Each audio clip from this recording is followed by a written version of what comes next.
ఇటీవల election discourse చూస్తే సాధారణంగా నేను గతంలో కూడా చెప్పాను, మోడీ శాసిస్తాడు, ఇతరులు పాటిస్తారు అని.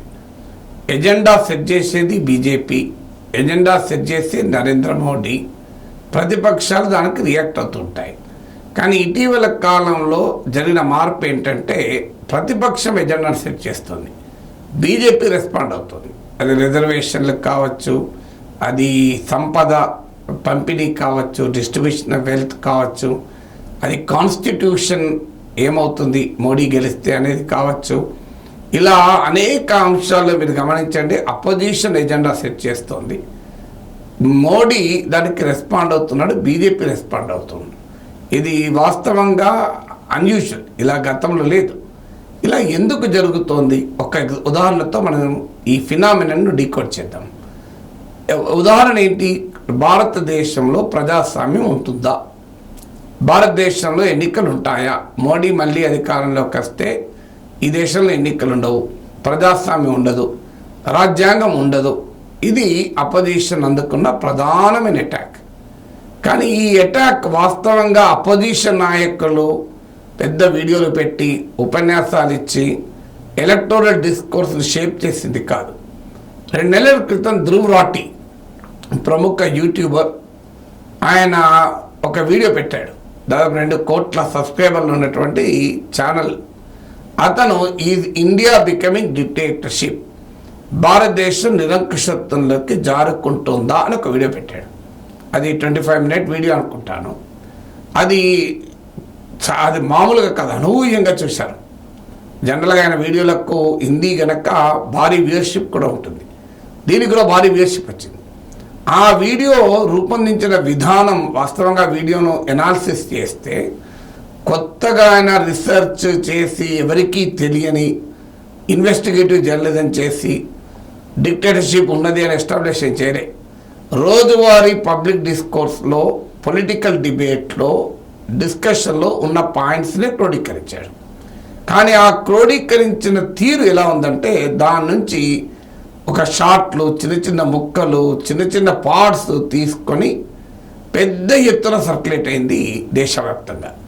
దానికి ఆఖరికి బీజేపీ అగ్రనేతలు కూడా రియాక్ట్ కావాల్సి వచ్చింది. ధ్రువ్ రాఠీ వీడియోకు ప్రత్యేకంగా రెస్పాండ్ కావాల్సి వచ్చింది. అది ఒక్కసారి జనంలోకి వైరల్ అయింది ఈ కంటెంట్. అంటే ఆ వీడియోనే కాదు, ఆ వీడియోలోని చిన్న చిన్న పార్ట్స్ కూడా విపరీతంగా సోషల్ మీడియాలో, వాట్సాప్లో, ఫేస్బుక్లో షేర్ అయ్యే వరకు ఎలక్టోరల్ డిస్కోర్స్ అప్పుడు ప్రతిపక్షాలు పట్టుకున్నాయి. ప్రతిపక్షాలు పట్టుకుని దాన్ని యాంప్లిఫై చేశాయి. ఇదివరకు ఎలా ఉండే 20 ఏళ్ల క్రితం, 10 ఏళ్ల క్రితం మాకు అనుభవం, రాజకీయ నాయకులు ఏదో ఉపన్యాసం ఇచ్చేవారు, ఓ ప్రెస్ కాన్ఫరెన్స్ అడ్రస్ చేసేవాళ్ళు, ఒక మాట అనేవాళ్ళు. ఆ మాట టీవీలో 10 సార్లు చూపెట్టి, రేడియోలో 20 సార్లు వినిపించి, పేపర్లో దానిపైన వార్త రాసి, దానికి మళ్ళీ రియాక్షన్స్ రాసి, దానిపైన ఒక ఎడిటోరియల్ రాసి కామెంట్ చేస్తే ఇలా అదొక పెద్ద పొలిటికల్ నెరేటివ్ అయ్యేది. అంటే స్టేట్మెంటు పొలిటికల్ లీడర్ ఇస్తాడు, కానీ అది కాస్త మీడియా దాన్ని యాంప్లిఫై చేస్తుంది. ఇక్కడ ఈ ధ్రువ్ రాఠీ ఎపిసోడ్లో జరిగింది ఏంటంటే మీడియా ఒక వైరల్ చేసింది ఒక కంటెంట్ను, ఒక అంశాన్ని. తర్వాత పొలిటికల్ పార్టీ దాన్ని యాంప్లిఫై చేశారు. పొలిటికల్ పార్టీ ఆ కంటెంట్ సృష్టించలే, ఏ రాజకీయ పార్టీ కూడా, ఏ రాజకీయ నాయకుడు ఆ కంటెంట్ సృష్టించలే. ఆ కంటెంట్ ఒక సోషల్ మీడియా ఇన్ఫ్లుయెన్సర్ సృష్టించాడు. ఆ కంటెంట్ కూడా కొత్తది కాదు, కానీ ఆ కంటెంట్ ఆ ఛానల్కి ఉన్నటువంటి సబ్స్క్రైబర్ బేస్ వల్ల ఆ కంటెంట్ ఎడిట్ చేసి చిన్న చిన్న పార్ట్స్ను వైరల్ చేసుకునేలా వీలుగా కంటెంట్ ఉండడం వల్ల దాన్ని రాజకీయ పార్టీలు భారీగా ఆంప్లిఫై చేసి దేశంలో ఒక పెద్ద ఎలక్టోరల్ డిస్కోర్స్గా మోడీ మళ్ళీ వస్తే ఈ దేశంలో ప్రజాస్వామ్యం ఉంటుందా అని. అఫ్కోర్స్ ధ్రువ్ రాఠీ కన్నా ముందు ఈ చర్చ జరగలేదని నేను అంటలేను. ధ్రువ్ రాఠీనే ఈ చర్చ మొదలు పెట్టాడన్నది నా పాయింట్ కాదు. ధ్రువ్ రాఠీకి ముందు కూడా పొలిటికల్ డొమైన్లో ఉంది. నేను ఇంతకుముందు చెప్పింది అదే. ధ్రువ్ రాఠీ కొత్తగా చెప్పిన అంశం ఏమీ లేదు అందులో. పొలిటికల్ డొమైన్లో, పొలిటికల్ డిస్కషన్లో ఉన్న పాయింట్స్ను ఆయన తీసుకొని ఒక వీడియో చేస్తే అది ఆంప్లిఫై అయిపోయి పెద్ద ఎలక్ట్రల్ డిస్కోర్స్ అయింది. ఒకప్పుడు వాస్తవంగా బీజేపీకి కాంగ్రెస్కు మధ్య చాలా ఈ సోషల్ మీడియా ఇన్వెస్ట్మెంట్లో చాలా తేడా ఉండేది. 2014 ఎలక్షన్స్లో మోడీ ప్రారంభించాడు ఈ సోషల్ మీడియా ఎనేబుల్డ్ ఎలక్షన్స్. ఎందుకంటే ఈరోజు దేశంలో ఎన్నికల ఫలితాల్ని పొలిటికల్ నరేటివ్స్ డిసైడ్ చేస్తున్నాయి. అంటే ప్రజలలో ఒక రాజకీయ అభిప్రాయం కల్పించు. ఇప్పుడు ఉదాహరణకు ఆంధ్రప్రదేశ్లో మీ భూమి ప్రభుత్వం తీసుకుంటుంది అన్న నరేటివ్ను తెలుగుదేశం నాయకత్వాలకు ముఖ్యంగా కూటమి, ముఖ్యంగా టీడీపీ భారీ ఎత్తున చివరి 1 వీక్లో ఆ నరేటివ్ బిల్డ్ చేశారు. అందువల్ల ఆ నరేటివ్ను విపరీతంగా సోషల్ మీడియాలో సేల్ చేశారు. సో అందులో ఏముందన్న తర్వాత సంగతి.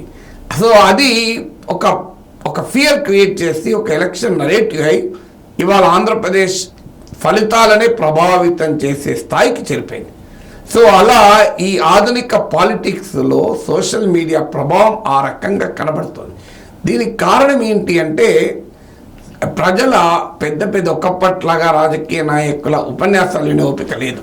సో ఈ సోషల్ మీడియాలో ఏమవుతుంది అంటే వాస్తవంగా కాంగ్రెస్ 2019 ఎలక్షన్ తర్వాత బాగా సోషల్ మీడియా ఇన్వెస్ట్ చేసింది. కానీ ఇన్వెస్ట్మెంట్తో కూడా సంబంధం లేదు. వైరల్ కంటెంట్ క్రియేట్ అయిన తర్వాత పార్టీ సానుభూతి పరులు అనుకూలులు దాన్ని యాంప్లిఫై చేయగలిగితే సరిపోతుంది. దానికన్నా ఇంకొక ఇంట్రెస్టింగ్ పాయింట్ కూడా ఉంది. ఒక కంటెంట్ కనుక వైరల్ అయ్యే స్వభావం ఉంటే అది సోషల్ మీడియా ఆల్గరిథమే వైరల్ చేస్తుంది, మనం చేసేది ఏమీ లేదు. సో సోషల్ మీడియా ఆల్గరిథమ్స్కి ఉండే క్యారెక్టర్ ఏంటంటే అది అనివార్యంగా చూసే వారిని ఇంకా ఎక్కువగా సజెస్ట్ చేస్తుంది. ఎందుకంటే ఇప్పుడు యూట్యూబ్ కానీ ఫేస్బుక్ కానీ వాళ్ళ ఇంట్రెస్ట్ ఏంటి, తమ ప్లాట్ఫామ్ పైన ఆడియన్స్ ఎక్కువ కాలం ఉండాలి. ఉదాహరణకు నా వీడియో 50,000 మంది చూశారు అనుకోండి, మరో 50,000 మందికి యూట్యూబే తీసుకెళ్తాను. నేను చేసేది ఏం లేదు, నేనేం ప్రమోట్ చేయాల్సిన అవసరం లేదు. నా వీడియో 5,000 మంది చూశారనుకోండి, యూట్యూబ్ నా వీడియో ప్రమోట్ చేయదు. అందువల్ల నా వీడియో రాజకీయ పార్టీకి నచ్చింది అనుకోండి, ఆ పార్టీ యాంప్లిఫై చేస్తున్న కొద్దీ అది సోషల్ మీడియా ఆల్గరిథం అందుకొని దాన్ని ఇంకా ఎక్కువ జనంలోకి తీసుకెళ్తుంది. చాలామంది తెలియని ఇంకో అంశం కూడా ఉంది. అది మన వీడియోను కామెంట్ చేస్తూ చాలామంది అటాక్ చేస్తున్నారు, ట్రోల్స్ చేస్తుంటారు. నిజంగా ట్రోల్స్ అనుకుంటారు నాగేశ్వర్ గారి వీడియో నేను దుమ్ము దులిపాను తిట్టాను అనుకుంటారు, కానీ వాళ్ళు నాకు మెయిల్ చేస్తున్నారు. మీరు గమనించండి, ఇటీవల నాపై ట్రోలింగ్ తర్వాత నా వీడియోలకు వ్యూస్ పెరిగాయి. మీరు అబ్జర్వ్ చేయండి, నా వీడియోలకు బిఫోర్ ట్రోలింగ్ ఆఫ్టర్ ట్రోలింగ్ మీరు వెరిఫై చేయండి. కావాలంటే యూట్యూబ్లోకి వెళ్ళి కొన్ని రేట్లు పెరిగింది వ్యూవర్షిప్. ఎందుకు పెరుగుతుంది ఇది? ఇప్పుడు ఉదాహరణకు నేను వీడియో పెట్టిన వెంటనే నన్ను వీడు పేటిఎం బ్యాచ్ అని ఓడు కామెంట్ చేస్తాడు, వీడు అమ్ముడు వీడిని ఓడు కామెంట్ చేస్తాడు, ఓడు కండువా వేసి కప్పుతాడు, ఈ పిచ్చి విషయాలంతా వేస్తుంటారు. ఈ సోషల్ మీడియా ఆల్గరిథమ్స్ లక్షణం ఏంటంటే ఒకరు మంచి కామెంటా చెడు కామెంటా సంబంధం లేదు, కామెంట్ చేశారంటే మళ్ళీ అది పైకి వస్తూ ఉంటుంది. ఎక్కువ మంది కామెంట్ చేస్తున్నారంటే ఆల్గరిథం ఏమనుకుంటుంది అంటే ఇది చాలా పాపులర్ వీడియో, దీన్ని ఇంకెక్కువ షేర్ చేయాలి, ఎక్కువ సజెస్ట్ చేయాలనుకుంటుంది. అందుకే మీరు గమనించండి, ట్రోల్స్ నాకు ఎంత బెనిఫిట్ చేశారంటే నా వ్యూవర్షిప్ను ఇటీవల కాలంలో గణనీయంగా పెంచారు.